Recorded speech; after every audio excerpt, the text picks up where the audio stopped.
So right away when I got here, the guy, I asked at the front desk who they recommend for paint, and they said Abel. And I said, if you see him, tell him to stop by. I saw another guy who was asking me about washing the RV, and so Abel came over, and within an hour I had negotiated with them on painting. So he's already taken the hatches off the water heater. Actually, it was at the furnace, I forget. Anyway, he's taken those two hatches off. The top one is for the fridge, and he's using that to match the 3 colors of paint on the RV. So we are going to keep it the same color. And they're going to use DuPont paint. They're going to sand this entire thing down to fix this cracking in the fiberglass. There's this like microscopic cracking in it, and so they're going to sand it all the way off. They're going to fix all that.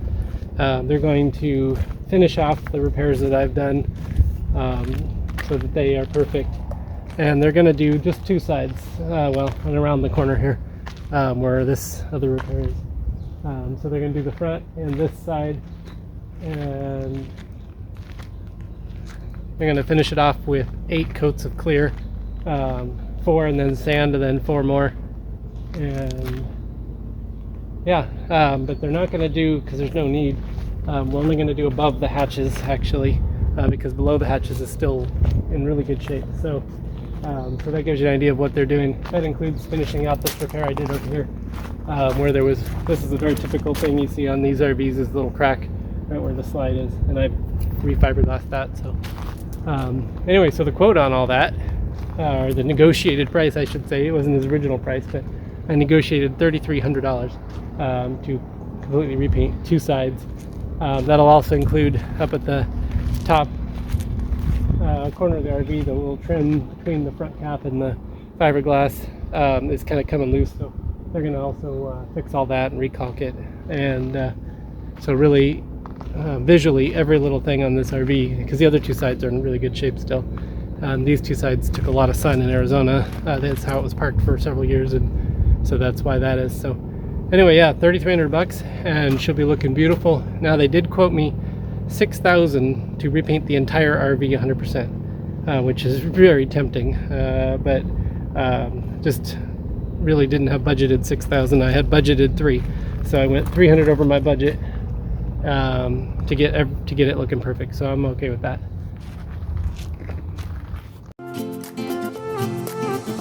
A new place, a new home for a while. Let me feel alive.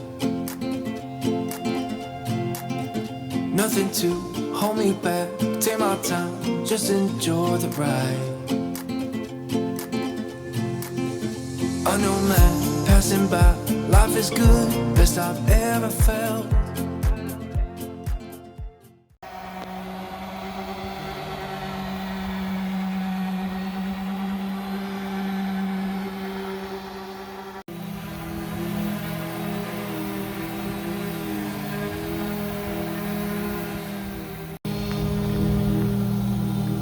So I was getting the air conditioning on this thing fixed up.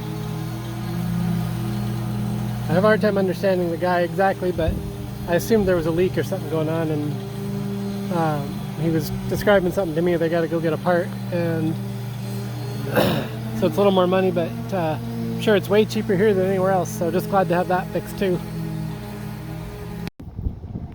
A little update on the progress here.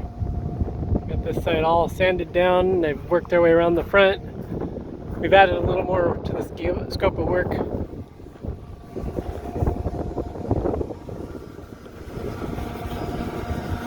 And they're starting on that now. We're gonna go ahead and do this back section because it's, even though it looks really nice from a distance, if you look up close, the fiberglass is starting to get hairline cracks. So they're gonna fix that. So that whole back section is gonna be done also.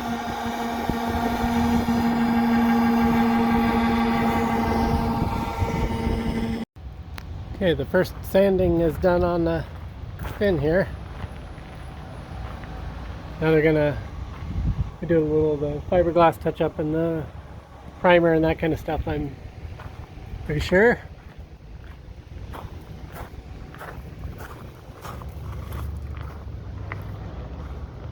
So one more step in the process. You can see the only part we're not doing here the slide, for some reason, this slide was where it was parked for a long time, was completely out of the sun, and it's fared really well. And all the hatches, everything below the midline has fared really well. So so that's why we're not worrying about those. But this side didn't get a lot of sun, but it showed a little spider webbing crack, and so decided just to go ahead and sand this down and get this done too.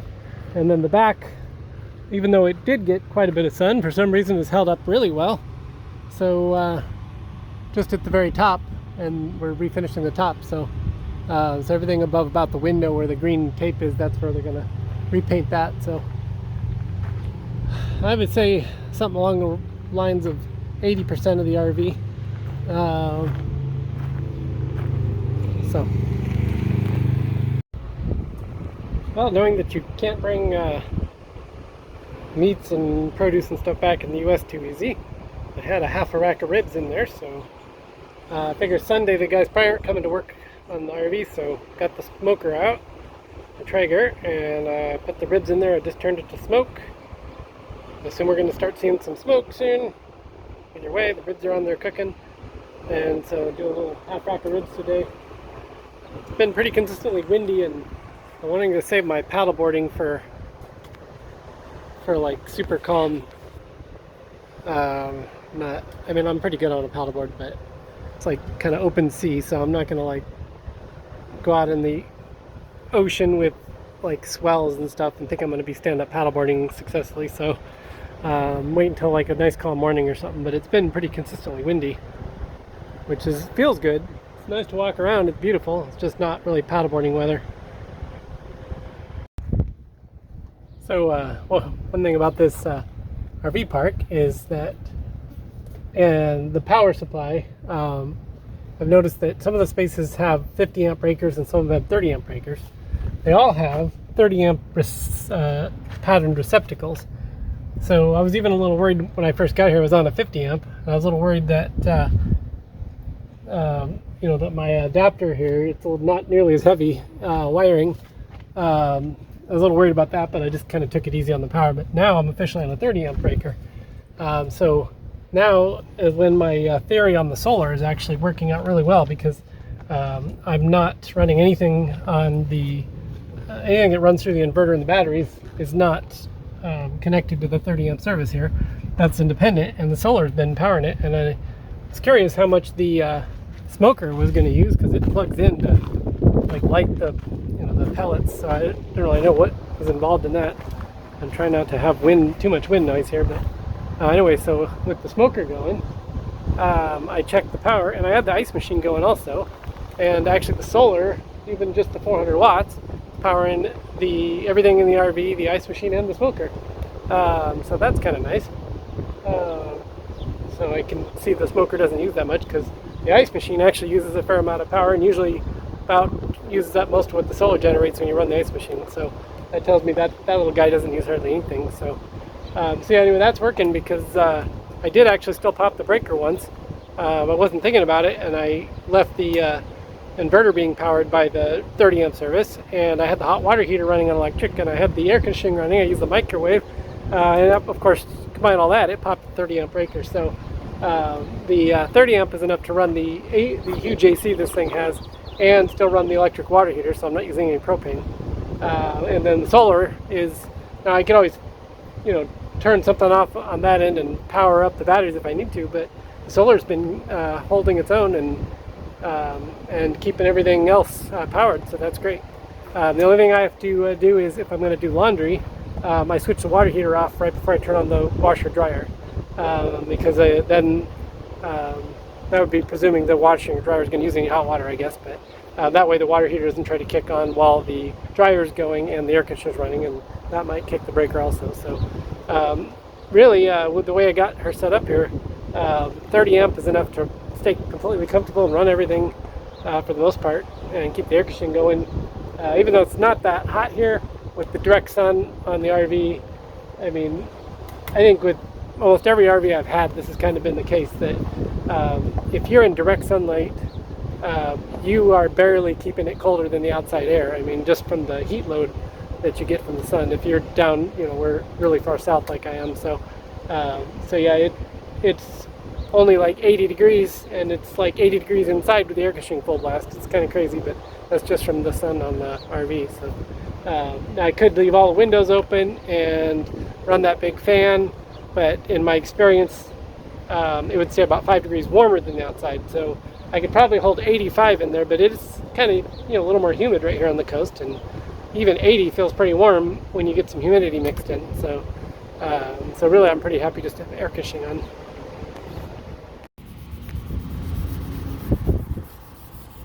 So these guys are now doing the sanding after they've done the fairing that fixed all these tiny little spider cracks. So those are all filled in now, so this is kind of a final sanding where we start getting down toward painting. So exciting part's coming. So it's May, and that's why there's so many spaces open, and the water looks beautiful today. If I wasn't doing paint job, I'd be right here on the beach. So one of the great things about this beach here in Rocky Point, Puerto, Penasco, is at low tide it's so flat. The beach is just enormous, and the waves start to break way out. I know it's windy. The waves start to break way out.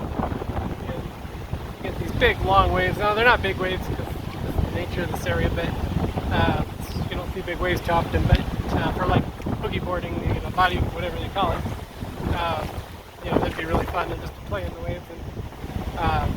And then there's just so much flat level beach. You could jog, run, bike. Super cool. And then at high tide, what's cool, especially down here near the condos, you just get such a huge wash up of interesting shells. It's kind of a miracle, wonderland of just all different kinds of shells. It's super interesting. So it's kind of highlights of both times. So Memorial Day weekend, Rocky Point.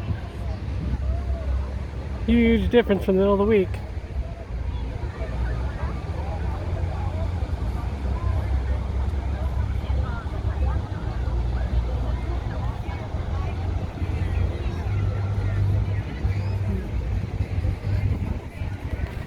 Even the RV park is totally packed. Look at the fish today. It's crazy. It's the black stain on the water. It's cool looking though. Amazing.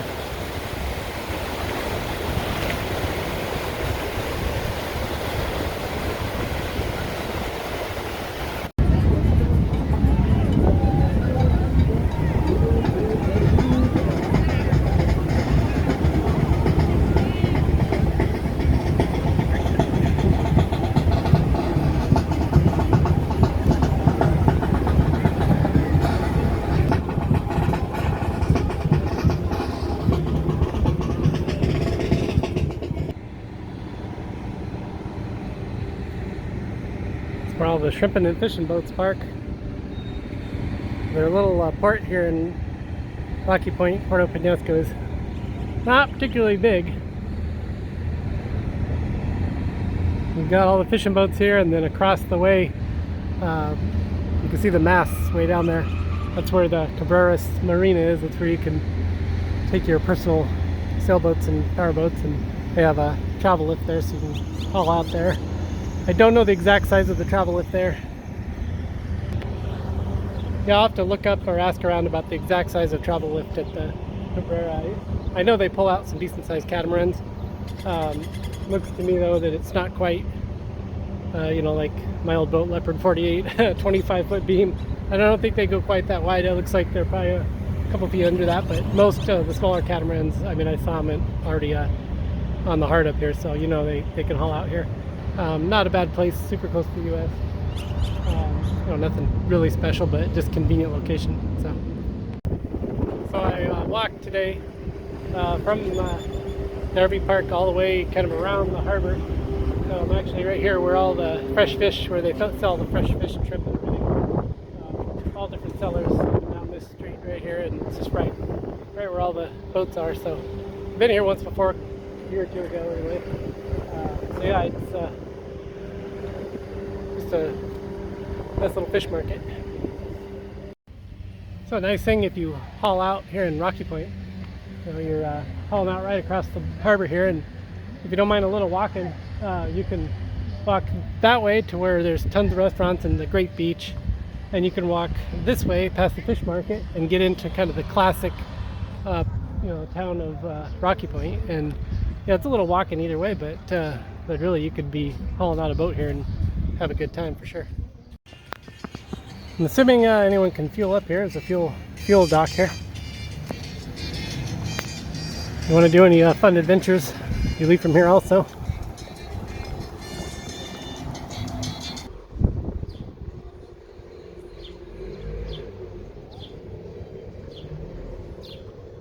I'm sure somewhere around here is a better place to launch a boat, but I haven't found it. You could actually launch a boat right here on this beach. I've seen people doing it. But as far as if you trailer a boat, the options are a lot more limited here. I haven't seen any nice boat ramps anywhere I've been around here.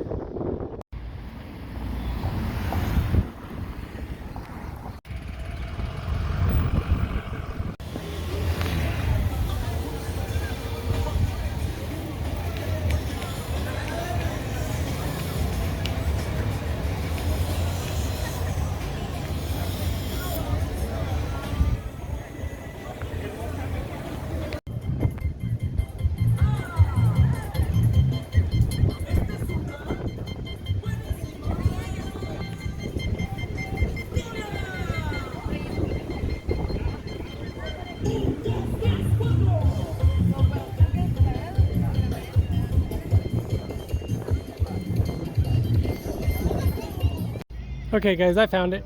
I found the boat launch if you want, if you trailer a boat down here. See, it's right here. Just adequate. And adequate room to park trailer, and looks like they store a few boats on land here too, so yeah. You saw the number, I'll go at it again here. There you go.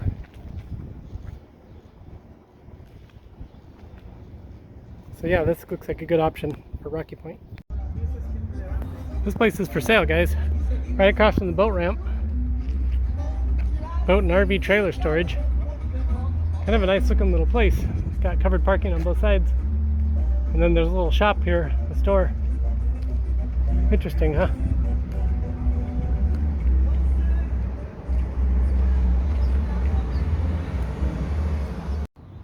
Would you like to be on that boat when it caught on fire?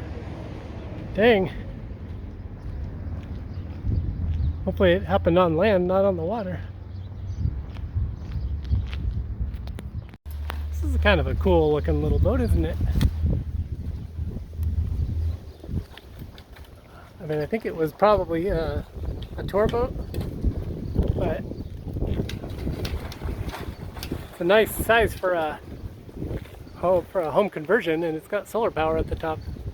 Kind of cool, huh?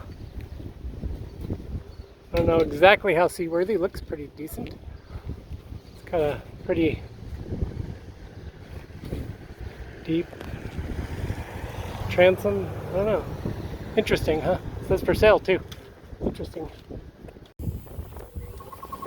Maybe windy, but these guys are getting their spraying done. It's good.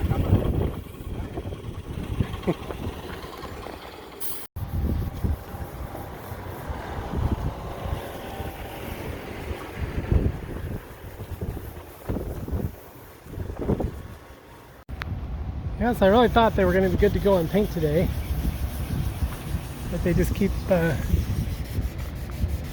finding little things and touching up, and they put another coat of fairing on here. And hey guys, low tide. It's like the ocean is gone. It's crazy. It's actually super nice because there's so much room to walk.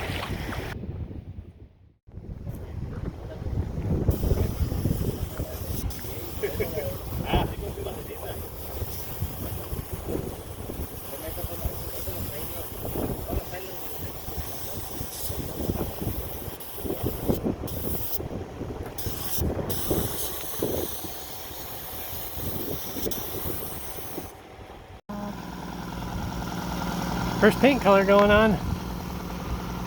First coat. Awesome.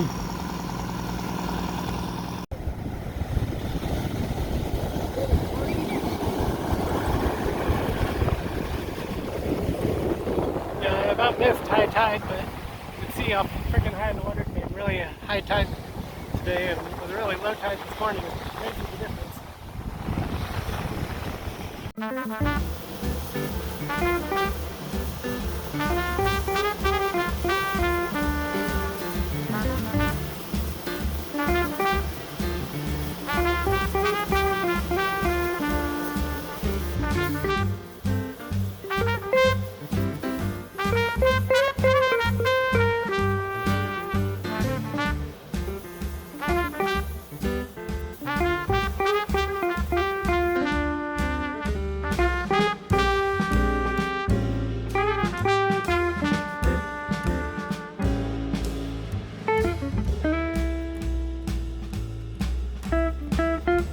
So we're about ready for the final paint color there. Got all the graphics painted up and just about all taped up. Fine tuning a few things I think right now, and this will be the final color pretty much. The front and the back are monolithic, so I already did the brown on those. And then we've been working on the dark. There's a dark almost black color, and then there's a dark brown color, and then everything else is a kind of a light beige color. And that's the last one they're putting on is this light beige color.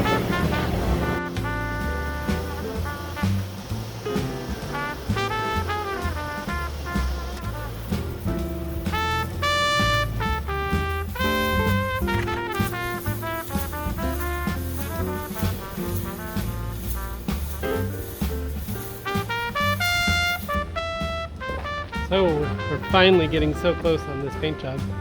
It'll be nearly a month since I got here, and it's been challenging because it's just been so much wind every day, and it's really not been good conditions for painting. But with a couple little minor exceptions, all the paint colors are finally on, and they're working on clear coating. So this is only half of the clear coat that's going on. It's going to get a lot shinier, but yeah, so the graphics are looking great. Fiberglass is looking great. They only did the top part of the back here. This bottom part's still stock original. And then this whole back section here they're doing, and it's a same deal. And then the slide, you can see has the original sheen on it. This slide was one thing that we didn't do. It didn't need it. So anyway, the only downside is that because I got people all around me now, I have to move every single day for the last couple days down to that little building just where the wall is right there. It's not very far, but it's kind of hard when you got paper all over all your windows. So the guys cut me a couple little viewports, and then I have the camera on the back, and I'm only going like 100 yards, so it's not really that big a deal, but it's kind of funny. The little windows they cut just so I don't trying to hit anything. Anyway, it's pretty funny. Anyway, so yeah, I'll show you when it's all finished. Today they're going to put the rest of the clear coat on, and it'll be dang near, I mean, everything done at that point. They've got to put all the hardware, the the front grille, and there's lots of little details still to tend to, but it might be a couple more days, but we're getting really close. Yeah, so nice little taco shop here. These guys are awesome. Got everything I could want. So yeah, one of the best meals I've had since I've been in Mexico. This little place. Tacos El Patron. Just a hole in the wall place. Really good.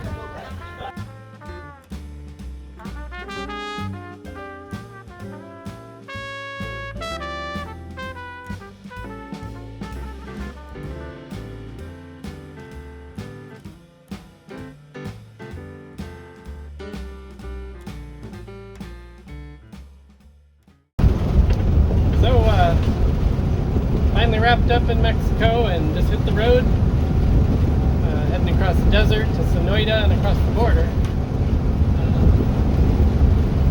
So happy the air conditioning's fixed.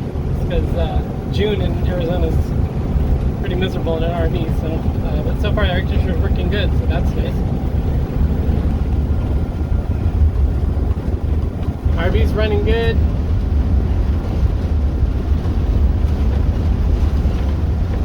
No problems, so that's always nice too. Finally coming up on the border, just got through Sonoita. And then across the desert a few hours. Be back in the Phoenix area, staying with my Uncle Bob's again for a couple days while we wait for the windshield, the new second windshield.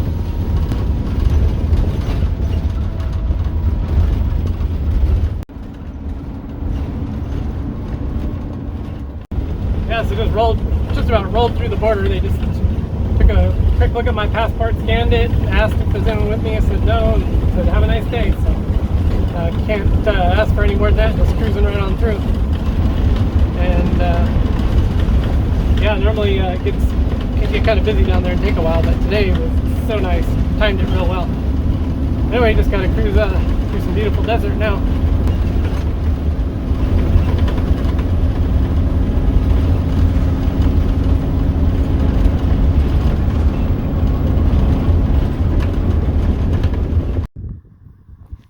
So I get a kind of a final look at the full paint job when I have some room around the RV. Just left Mexico.